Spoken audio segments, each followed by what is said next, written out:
Hello everyone. Today we are going to be studying political science grade 12 का world politics का chapter number 1 which is the end of bipolarity. Bipolarity मतलब होता है two worlds. Two worlds के बारे में पढ़ेंगे. उस टाइम के टू वर्ल्ड्स क्या थे which was the US and the USSR के बीच में जो कंपटीशन था वो दो वर्ल्ड्स थे, उनको हम बाइपोलैरिटी बोलते हैं. इस चैप्टर में हम वो पढ़ेंगे कि ऐसा तो क्या हुआ जिससे ये दो वर्ल्ड में से एक वर्ल्ड डिसइंटीग्रेट हो गया और सिर्फ एक वर्ल्ड आगे बढ़ा और वो एक सोल सुपर पावर वर्ल्ड बना. This is all about how Russia में ऐसा क्या हुआ, यूएसएसआर में ऐसा क्या हुआ जिसकी वजह से यूएसएसआर गॉट डिसइंटीग्रेटेड. तो स्टार्ट करते हैं. सबसे पहले थोड़ी हिस्ट्री से स्टार्ट करेंगे कि USSR was born after a socialist revolution in 1917. 1917 में एक socialist revolution हुआ था. socialist revolution का जो इंस्पिरेशन था उनको दो चीज़ों से आया था. सबसे पहला was idea of socialism. Socialism का मतलब ही यही होता है कि there is a need for an egalitarian society. Egalitarian का मतलब होता है भाई equal society. So people wanted that everything should be equal. Rich और पुअर के बीच में डिस्क्रिमिनेशन नहीं होना चाहिए, जेंडर डिस्क्रिमिनेशन नहीं होना चाहिए, कास्ट एवरीथिंग पे सब एक इक्वल सोसाइटी में रहे, ऐसा उन लोगों का कहना था. इसके लिए सोशलिस्ट रेवोल्यूशन हुआ. This socialist revolution was the biggest attempt firstly to abolish private property. कि भाई प्राइवेट प्रॉपर्टी नहीं होगा, अभी सिर्फ होगी गवर्नमेंट प्रॉपर्टी. गवर्नमेंट ही सारी प्रॉपर्टी ओन करेगी, वो सोशलिस्ट रेवोल्यूशन वाले भी मानते थे. फिर सेकेंड है society based on equality. Obviously ये सेम चीज़ हमने इधर भी पढ़ी. उसके बाद जो सोवियत का पॉलिटिकल सिस्टम था वो कैसा था. There was only one political party which was known as the communist party. यही एक अकेली पार्टी थी. There was no opposition allowed over here. तो सिर्फ एक ही कम्युनिस्ट पार्टी थी जो रूल करती थी सोवियत सिस्टम में. फिर जो इकोनॉमी थी वो भी स्टेट के द्वारा ही प्लान करी जाती थी. इसका मतलब यही है कि भाई कम्युनिस्ट पार्टी सारे डिसीजंस लेती थी क्योंकि वो एक सोल पावर थी और वो ही स्टेट थी. सेकेंड वर्ल्ड वॉर के बाद क्या हुआ, जो हमारी ईस्ट यूरोपियन कंट्रीज़ है ना वो यूएसएसआर के अंडर आ गए. जो इकोनॉमिक और उनके जो इकोनॉमिक और पॉलिटिकल सिस्टम्स थे वो भी यूएसएसआर से मॉडल होने लगे. ये फिर सब कंबाइन हो गए, एक बड़ी यूएसएसआर बन गए. इसको we also say as the second world और द सोशलिस्ट ब्लॉक. ये दो नाम हम यूज़ करते हैं यूएसएसआर के लिए. फर्स्ट वर्ल्ड थी हमारी भाई यूएस, सेकेंड आ गई हमारी यूएसएसआर. यूएसएसआर का जो मिलिट्री अलायंस था, मिलिट्री भाई उनको हम बोलते हैं द वॉर्सो पैक्ट. यूएसएसआर जो रशिया का जो लीडर था ना उसके पास सबसे ज़्यादा पावर होती थी इन यूएसएसआर, बाकी सब कंट्रीज से भी ज़्यादा. फिर सोवियत यूनियन का डेवलपमेंट कैसा था. सोवियत यूनियन क्लेम्स उनके गवर्नमेंट ने लोगों को ऐसा बताया हुआ था कि भाई we have a lot of power, we are very developed. But they were developed but not more than the US भाई इनसे ज़्यादा डेवलप्ड थी. अब वो ऐसा क्यों क्लेम करते हैं कि भाई हम डेवलप्ड थे. ये सब रीजंस की वजह से उनके पास अच्छे खासे एनर्जी रिसोर्सेज थे, मशीनरी प्रोडक्शन था, उनका कम्युनिकेशन और ट्रांसपोर्ट नेटवर्क बहुत अच्छा था. फिर उनके पास अनएम्प्लॉयमेंट नहीं थी, स्टेट ओनरशिप थी. स्टेट ओनरशिप की वजह से अनएम्प्लॉयमेंट की प्रॉब्लम ज़्यादा नहीं होती थी.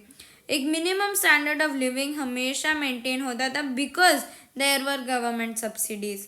डोमेस्टिक कंज्यूमर इंडस्ट्री था. डोमेस्टिक कंज्यूमर इंडस्ट्री का मतलब ये हो गया कि भाई यूएसएसआर वाले जो भी सब ओन करते थे they used to produce that on their own. From pins, मतलब एक पिन से छोटी चीज़ से लेके कार्स जैसी बड़ी चीज़ तक हर एक चीज़ यूएसएसआर खुद प्रोड्यूस करती थी.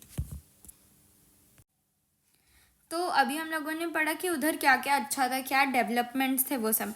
अब हम पढ़ेंगे कि उनके ड्रॉबैक्स क्या थे. सबसे पहले जो सोवियत सिस्टम था ना वो बहुत ब्यूरोक्रेटिक और अथॉरिटेरियन था. मतलब बहुत ज़्यादा अथॉरिटी जमाता था अपने लोगों पे, बहुत ज़्यादा ब्यूरोक्रेटिक था, जिसकी वजह से जो सिटीजन्स थे उधर के उनके लिए बहुत प्रॉब्लम हो गई थी। उधर बहुत डेमोक्रेसी बिल्कुल नहीं थी, there was almost no democracy and there was no freedom of speech, तो you were not able to express your own thoughts as well. जो इंस्टीट्यूशंस थी उधर की दैट नीडेड रिफॉर्म्स, कोई रिफॉर्म्स आ ही नहीं रहे थे, सेम ओल्ड सिस्टम बहुत टाइम से चल रहा था। क्या रिफॉर्म था भाई? सबसे पहले तो वन पार्टी सिस्टम, हमने पहले भी पढ़ा, there was only one party, ज़्यादा ऑपोजिशन का कुछ था ही नहीं, जो थी हमारी कम्युनिस्ट पार्टी। जो कम्युनिस्ट पार्टी थी उनका बहुत टाइट कंट्रोल था ओवर ऑल दी इंस्टीट्यूशंस, और वो लोग अनअकाउंटेबल भी थे। अनअकाउंटेबल का मतलब ये भाई कि कुछ हो जाए तो भाई हम अकाउंटेबल नहीं है, हमारी तो जिम्मेदारी ही नहीं है। पहले तो बहुत टाइट कंट्रोल था उनके इंस्टीट्यूशंस पे, और अब अनअकाउंटेबिलिटी भी। फिर जो रशिया थी वो सोवियत सिस्टम को भाई बहुत डोमिनेट करती थी, उसका हर डिसीजन सब रशिया पे ज़्यादा बेस्ड था। जो 15 रिपब्लिक्स थी, 15 रिपब्लिक्स थी, ठीक है, सोवियत यूनियन में, जिसमें से रशिया सबसे ज़्यादा डोमिनेट करती थी, जिसकी वजह से अदर रीजन से दे फेल्ट निगलेक्टेड कि भाई रशिया को ही सब करना है तो हम इधर है ही क्यों, वो हो गया था। फिर यूएस के साथ आर्म्स रेस बहुत लग गई थी, यूएस के साथ कोल्ड वॉर चल रही थी तब, both of the countries wanted to prove themselves that नहीं हम बेटर है, जिसकी वजह से यूएसएसआर का जो आर्म्स में उन लोगों ने बहुत ज़्यादा खर्चा कर लिया, और कभी कभी उनका यूएस से मैच हो भी जाता था, बट फिर नॉट एट अ कॉस्ट कि भाई तुम खुद की कंट्री में ही ज़्यादा लॉस हो रहा है, क्योंकि बहुत ज़्यादा ही उनका खर्चा आर्म्स में चला जाता था, ये इनका ड्रॉबैक हो गया। फिर भाई अगर वो ऐसा क्लेम करते थे कि हम बहुत डेवलप्ड है, पर फिर भी वो वेस्ट से बहुत ही बैकवर्ड थे। टेक्नोलॉजी और इंफ्रास्ट्रक्चर भाई यूएस की बहुत अच्छी थी व्हेन कंपेयर टू यूएसएसआर। फिर 1979 में अफ़गानिस्तान का इन्वेजन हो गया। अब इसमें तो वॉर के सीन्स में कंज्यूमर गुड्स इनके बहुत कम हो गए कि भाई खुद की कंट्री के पास लोगों को खाना खिलाने का है ही नहीं। इसकी वजह से इनका फूड इंपोर्ट्स बढ़ गया कि दूसरी कंट्री से फूड इंपोर्ट करना पड़ रहा है। जो इकोनॉमी थी, इसी ये रीज़न की वजह से इकोनॉमी 1970s में स्टैग्नेंट हो गई थी, ग्रो ही नहीं हो रही थी, कम भी नहीं हो रही थी, ग्रो भी नहीं हो रही थी, इक्वल ही रही थी, वैसी की वैसी रह रही थी। फिर इसके बाद मिखाइल गॉर्बाचेव एंड इट्स डिसइंटीग्रेशन के बारे में हम पढ़ेंगे। मिखाइल गॉर्बाचेव जो था, he was the general secretary of the communist party इन 1985। उसके थोड़े रिफॉर्म्स काफ़ी फेमस हुए हैं, जिसके बारे में हम आगे पढ़ेंगे। What he wanted to do, उसका भाई था कि कोल्ड वॉर ख़त्म करो, यूएस के साथ बहुत अच्छे नॉर्मल रिलेशंस नॉर्मल कर दो भाई, कि कब तक ऐसा झगड़ा लेके बैठोगे, नॉर्मल रिलेशंस कर लो। फिर ये तो एक था ही, सेकंड सबसे बड़ा इसका ये था कि भाई डेमोक्राइज द सोवियत यूनियन। जो अभी इनका डेमोक्रेसी बिल्कुल नहीं थी, एक ही पार्टी चल रही थी कब से, ज़ीरो डेमोक्रेसी, तो ही वांटेड कि democracy should be developed in the US. अभी ये मिखाइल गॉर्बाचेव वाला सीन हो गया। अब हम जानेंगे कि इसके इफ़ेक्ट्स क्या थे। सबसे पहले जो ईस्ट यूरोपियन कंट्रीज़ थी उनमें प्रोटेस्ट करने शुरू हो गए सोवियत कंट्रोल के खिलाफ, मतलब east European countries Soviet union का ही पार्ट थी और उसके खिलाफ ही वो रशिया के कंट्रोल के खिलाफ बहुत ज़्यादा ही प्रोटेस्ट करने लग जाते हैं। सेकंड इफ़ेक्ट हमारा ये होगा कि जो बहुत ही ज़्यादा रैपिडली क्राइसिस फैल रहे थे। जो रिफॉर्म्स थे जो मिखाइल गॉर्बाचेव ने वो अनाउंस किए थे, वो खुद लीडर्स ऑफ कम्युनिस्ट पार्टी के खिलाफ जा रहे थे, कि भाई मिखाइल गॉर्बाचेव भी खुद लीडर्स के खिलाफ जा रहा था और उनके सेम थॉट्स मैच नहीं कर रहे थे, जिसकी वजह से काफ़ी क्राइसिस हुआ। 1991 में एक कूप मतलब मास अपराइजिंग होती है, वो शुरू हो जाती है hard liners of the CP के साइड से। हार्ड लाइनर्स के भाई जो एकदम ही प्रो सीपी होते हैं, उनको सीपी की वैल्यूज़ और वो सब बहुत होती है, उनको हम हार्ड लाइनर्स बोलते हैं। जो होता है उनमें कूप अपराइजिंग शुरू हो गई अगेंस्ट मिखाइल गॉर्बेचेव, जो थे हमारे Boris Yeltsin sir. He became a national hero here, and he also opposed Mikhail Gorbachev के रिफॉर्म्स. तो इधर रिफॉर्म्स को जो थे बहुत हेटरेड मिल रही थी. देन क्या हुआ, एक इलेक्शन हुआ, जिस popular election, and he won. तो नेक्स्ट हमारे लीडर बोरिस येल्टसिन बन के आते हैं. इन लोगों इसने फिर इसके रिफॉर्म में पूरा सेंट्रल कंट्रोल था, पूरा हिल के रख गया था, जिसके बारे में हम आगे पढ़ेंगे. फिर क्या हुआ, पावर जो थी वो शिफ्ट होने लगी सोवियत से और उनके रिपब्लिक से. सोवियत से पावर उनके रिपब्लिक्स पे जाने लगी. जो हमने ईस्ट यूरोपियन कंट्रीज के बारे में बात की थी, वो हमारे रिपब्लिक्स हैं. जो यूरोपियनाइज पार्ट था, जो ईस्ट यूरोपियन कंट्री, यूरोप वाला पार्ट, उनने भाई देखा कि हम सोवियन रहेंगे. सोवियन का मतलब होता है खुद का गवर्नमेंट, खुद का ही सब पावर खुद ही मैनेज करेंगे, उनको वो था. फिर जो सेंट्रल एशियन रिपब्लिक्स थी, इनने क्या बोला कि हम सोवियत के साथ रहेंगे, हम सोवियत को ही सपोर्ट करेंगे. और यूरोपियन वालों ने बोला कि नहीं, हमें खुद की सोवेरेनिटी चाहिए और हम एक सेपरेट नेशन की मांग करते हैं. फिर दिसंबर 1991 में क्या हुआ, लीडरशिप थी बोरिस येल्टसिन की, वो इलेक्शन जीते थे. उसके बाद रशिया, यूक्रेन और बेलारूस ने डिक्लेयर किया यूएसएसआर के भाई हम डिसबैन हो जाएंगे. रशिया का हर चीज़ में बहुत ही ज़्यादा हाथ था. She was very dominant in all of these matters. And ये तीनों कंट्रीज, बाकी 15 कंट्रीज थी ना, हमने बात की, सिर्फ 3 ने ही डिसाइड कर लिया कि भाई हम यूएसएसआर को डिसबैन कर रहे हैं. फिर जो कम्युनिस्ट पार्टी थी उसे भी बैन कर दी गई यूएसएसआर से. कैपिटलिज्म और डेमोक्रेसी वर अडॉप्टेड. पहले हम था भाई के सोवेरेनिटी हमारी गवर्नमेंट के पास रहेगी, हम एक सोशलिस्ट कंट्री रहेंगे, और डेमोक्रेसी हमें नहीं होगी, सोवेरेनिटी हम हमारे खुद के गवर्नमेंट को देना चाहते हैं. तो डेमोक्रेसी सब नहीं. अभी इन लोगों ने क्या किया, कैपिटलिज्म और डेमोक्रेसी को अडॉप्ट कर लिया, which was a very good decision. US में भी तभी कैपिटलिज्म और डेमोक्रेसी चल रही थी. तो दीज यूएसएसआर कंट्रीज वर धीरे धीरे वो लोग भी यूएस का ही पार्ट बन रहे थे. फिर बनी भाई हमारी CIS states, which was the Commonwealth of independent states. इनके जो फाउंडिंग मेंबर्स थे वो थे सेंट्रल एशियन रिपब्लिक्स. हमने इधर नहीं पढ़ा, ये हमारे सेंट्रल एशियन रिपब्लिक्स, इन लोगों ने डिसाइड किया था हम रहेंगे सोवियत के साथ. फिर ये बन गए CIS के founding, Commonwealth of independent states के फाउंडिंग मेंबर्स. इन लोगों ने वो फाउंड किया. फिर रशिया के साथ क्या हुआ भाई, रशिया सोवियत यूनियन की सक्सेसर स्टेट बन गई. इनके पास बहुत एडवांटेज आया क्योंकि Soviet union was mostly very dominated by Russia. इसमें क्या हुआ, इनको UNSC की जो सीट है, हम पढ़ेंगे आगे 4th चैप्टर में, 5 परमानेंट सीट्स होती है, उसमें से एक उस टाइम पे USSR को दी गई थी. वो USSR तो भाई अब डिसबैन हो गई, तो मिल गई रशिया को.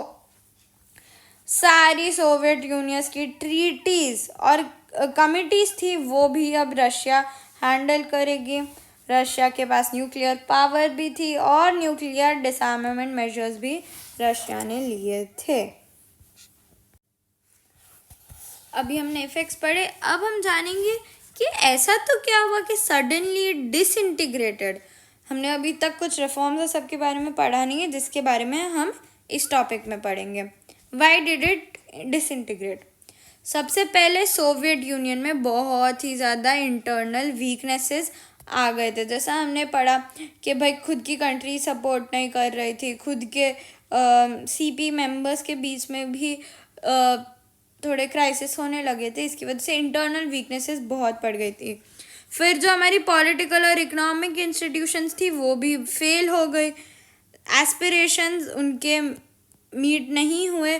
इनके के भाई उम्मीदें लेके बहुत बैठे थे लोग, उनकी एस्पिरेशंस फुलफिल ही नहीं हुई, जिसकी वजह से बहुत ज़्यादा भाई क्राइसिस हो गया, वो सब हो गया, जिसकी वजह से वीकनेस आ गई। इकोनॉमिक स्टैग्नेशन भी बहुत ज़्यादा इंक्रीज हो गई थी, और कंज्यूमर शॉर्टेजेस और डेप्थ भी बहुत बढ़ गया था। बहुत डाउट होने लगा था लोगों के कि भाई सोवियत यूनियन इतना क्लेम करती है कि हम इतने पावरफुल है, क्या वो सच में इतना पावरफुल है? वो उन लोगों को नहीं दिख रहा था कि भाई नहीं पावरफुल है, और उसकी वजह से उनका डाउट जो है वो भी बहुत बढ़ गया था। फिर उनके जो रिसोर्सेज थे, जैसा हमने पहले भी बात किया, मिलिट्री में ज़्यादा ही पैसा उन लोगों ने डालने लगा। न्यूक्लियर और मिलिट्री सैटेलाइट स्टेट्स के डेवलपमेंट में इन लोगों ने बहुत ज़्यादा अपने रिसोर्सेज जो है वो स्पेंड कर लिए थे, जिसकी वजह से एक इकोनॉमिक बर्डन यूएसएसआर को फेस करना पड़ा था। इसके बाद जो सिटीजन्स थे वो बहुत अवेयर हो गए थे, उनको पता चल रहा था कि हमारी कंट्री में इकोनॉमिक एडवांसमेंट नहीं हो रही है, और ज़्यादा कुछ डिस्पैरिटीज़ बहुत बढ़ गई है। जो वेस्ट है उनसे अच्छे तो हम नहीं हैं भैया, वेस्ट ही बेटर है। ईयर्स तक यूएसएसआर उनको ऐसा क्लेम करता था कि यूएसएसआर बेस्ट है, और ये उनके लिए एक साइकोलॉजिकल शॉक जैसे आया उधर के सिटीजन्स को। फिर उसके बाद क्या हुआ, जो इकोनॉमिक स्टैग्नेशन के बारे में तो हमने पढ़ा है, फिर और किस चीज़ का स्टैग्नेशन हो गया? Administrative and political stagnation.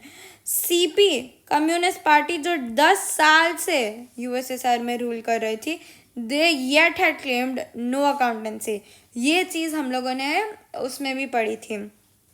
Disadvantages या जो ड्रॉबैक्स थे इन यूएसएसआर के, उसमें कि भाई अकाउंटेबिलिटी ही नहीं है। सीपी की 10 साल से तुम रूल करो, no accountability. Political stagnation, no कुछ हो ही नहीं रहा था, कुछ इनको रिफॉर्म सब कुछ आया ही नहीं रहा था। अच्छा, नो एडवांटेज नथिंग, तो इनसे भी इनका भरोसा उठ गया। फिर क्या हुआ? पीपल वर एलियनेटेड मतलब उनको पता ही नहीं चल रहा था कि क्या हो रहा था, जिसकी वजह से of course they loss support of the people, but they were alienated. बहुत एडमिनिस्ट्रेशन था, बहुत ज़्यादा स्लो था, करप्शन बहुत इंक्रीज हो गया था, अब अकाउंटेबिलिटी नहीं ले रहा था, इनएबिलिटी टू करेक्ट मिस्टेक्स। कुछ होता था तो they used to never ever claim और करेक्ट देयर मिस्टेक्स। फिर वो गवर्नमेंट में अलाउनेस बहुत ज़्यादा ही कम थी, कि भाई कुछ पता ही नहीं चल रहा था नॉर्मल लोगों को अंदर क्या हो रहा है, जिसकी वजह से ऑफ कोर्स करप्शन बहुत बढ़ गया था, सबको पता ही नहीं चल रहा था कि सीन क्या है हमारा, ऐसा। फिर अथॉरिटी का सेंट्रलाइजेशन बहुत बढ़ गया था। पार्टी ब्यूरोक्रेट्स जो थे ना, उनके पास बहुत ज़्यादा प्रिविलेजेस होते थे compared to normal citizens. Normal citizens के पास बस वही उनका पुराना वाला, कुछ ज़्यादा खास कुछ होते नहीं थे। इनके पास बहुत प्रिविलेजेस थे, करप्शन भी ये लोग काफ़ी करते थे, जिसकी वजह से नॉर्मल सिटीजन्स को बहुत इश्यूज होने लगे। गॉर्बाचेव के रिफॉर्म्स आए थे, गॉर्बाचेव के रिफॉर्म्स के इफ़ेक्ट्स हमने अभी पढ़े।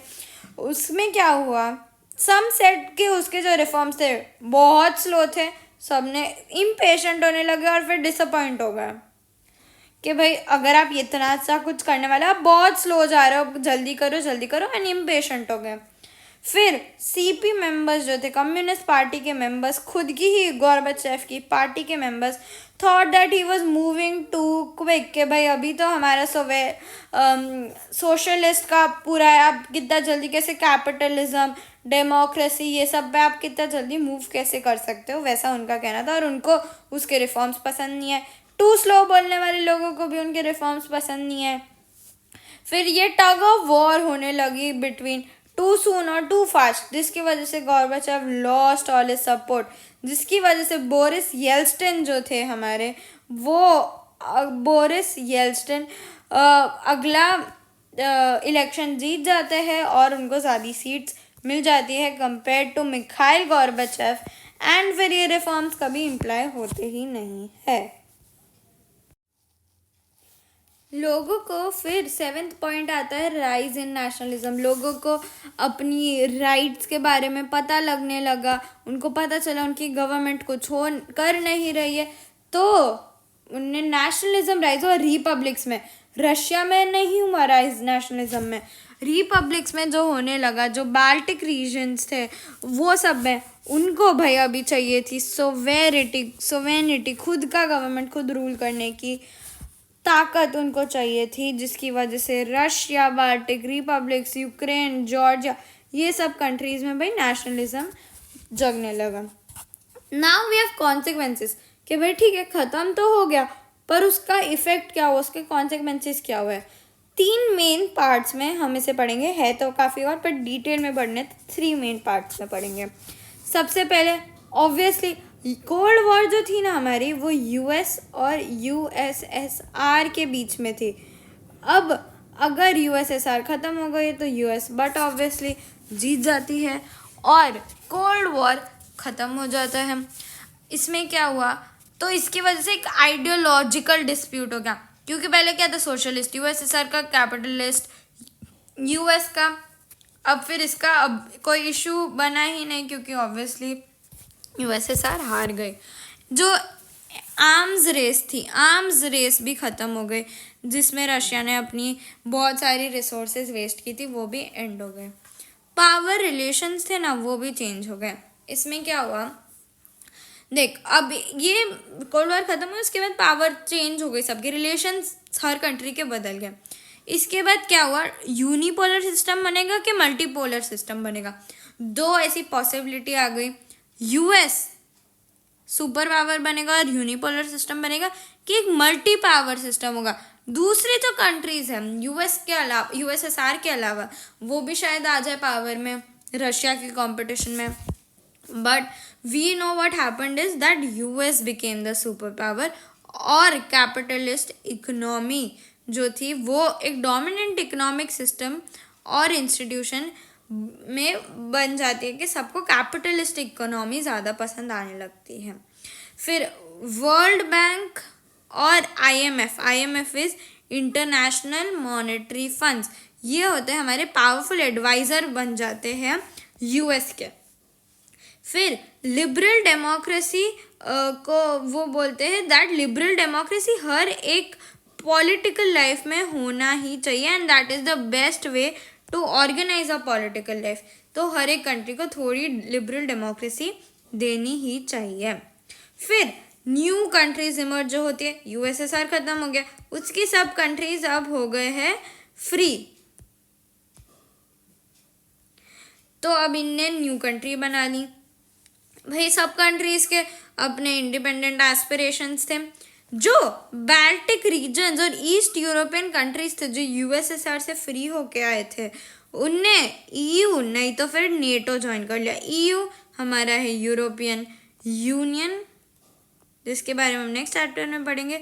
और नेटो जैसे हमने पढ़ा स्टार्टिंग ऑफ द चैप्टर में, द वॉर्सो पैक्ट यूएसएसआर की मिलिट्री अलायंस थी। नेटो जो है वो यूएस की मिलिट्री अलायंस है। तो इन लोगों ने वैसे अपने अपने कंफर्ट के हिसाब से ईयू या नेटो ज्वाइन कर लिया। जो सेंट्रल एशियन रिपब्लिक्स थी वो चाहते थे कि भाई हमारे तो रशिया, यूएस, चाइना और जो वेस्ट है उनके साथ अच्छे क्लोज टाइज बनने चाहिए, तो उनने ऐसी कोई चीज़ ज्वाइन नहीं की, खुद इंडिपेंडेंट रहना पसंद किया। इसके बाद और टॉपिक्स हमारे बचे जो हम इस सेम चैप्टर के नेक्स्ट पार्ट में करेंगे, शॉक थेरेपी और सब। तो नेक्स्ट वीडियो देख लेना। Thank you so much.